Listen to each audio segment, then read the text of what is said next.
All right, my water is heating, and we are making today an oatmeal stout American style. It's got American hops in it, and I'm going to use American yeast. While I'm going to compare this with the English style stout that I made recently, and we'll see which one tastes better. Okay, my water's up to 165 degrees. I'm going to add my malt extract. I've taken it off the hot burner, so I don't want to have this scorch. Okay, I've got my malt extract thoroughly mixed, and I've just added my grains, my color grains, and my oatmeal, and my base grains. I'm going to set the timer for 30 minutes. 30.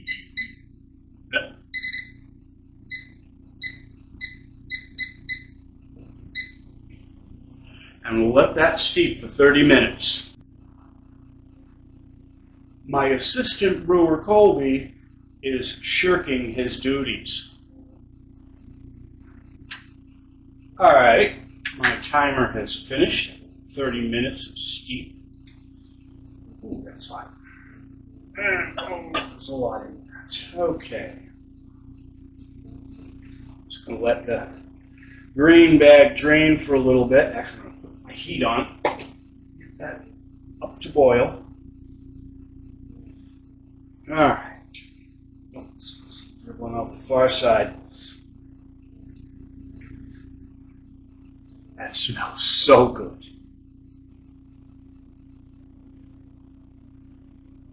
I am just going to put you in here, let you drain for a while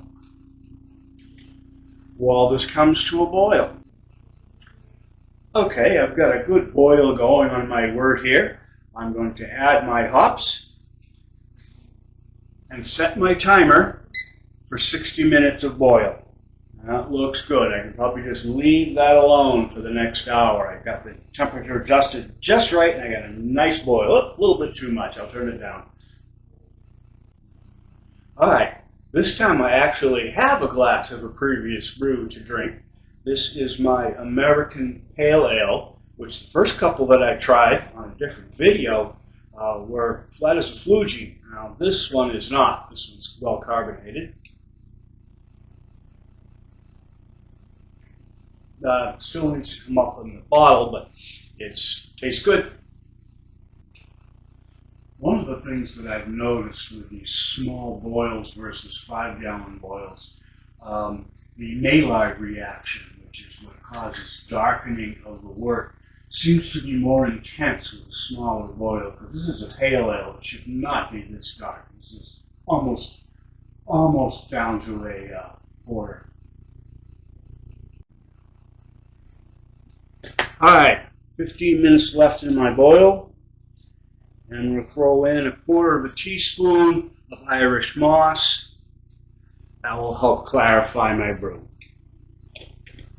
Even though this is a stout, so you really don't need it to be clear because you're not able to see through it. It's still, I just automatically put it in everything.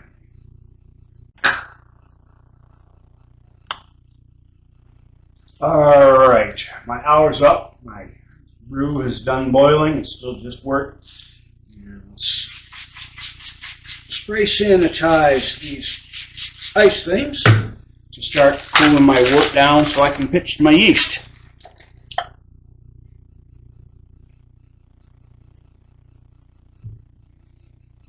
I will at some point supply a link to these. These are just ice cube tray things from Amazon that I got specifically for this purpose. One of the things that I haven't mentioned that's actually really important, when you're done boiling, you want to cool your wort down as quickly as possible.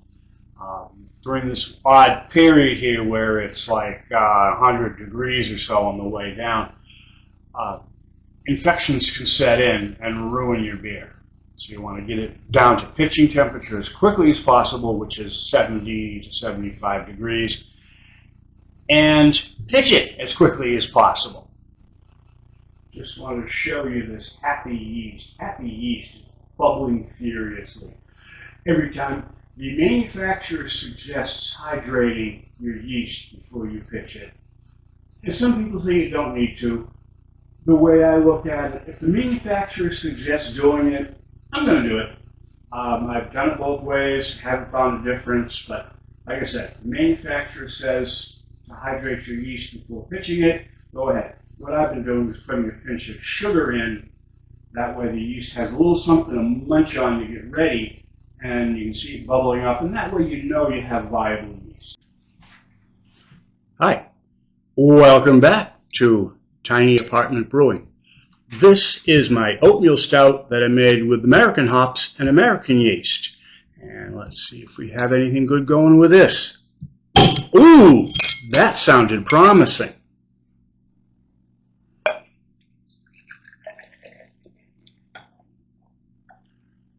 And we have actually a good bit of head forming on that. That's a good sign. Maybe we're carbonated properly. Wash that out after. It smells malty, smells dark like a nice stout should. A little bit of a head, not much.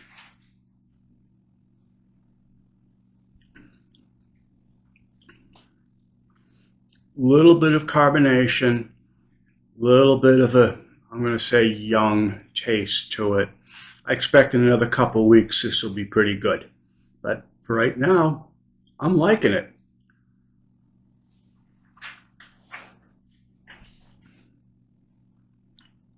Next week I'm going to do a short one of tasting this one with American yeast and hops versus the previous one that I made that had English yeast and hops. So we'll see what the comparison is between those two. By another week, it probably will be really good. Alrighty.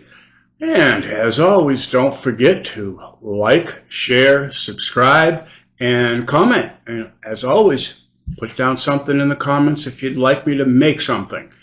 Of course, I can't make lagers. I can only make ales. Alright. Thanks for watching.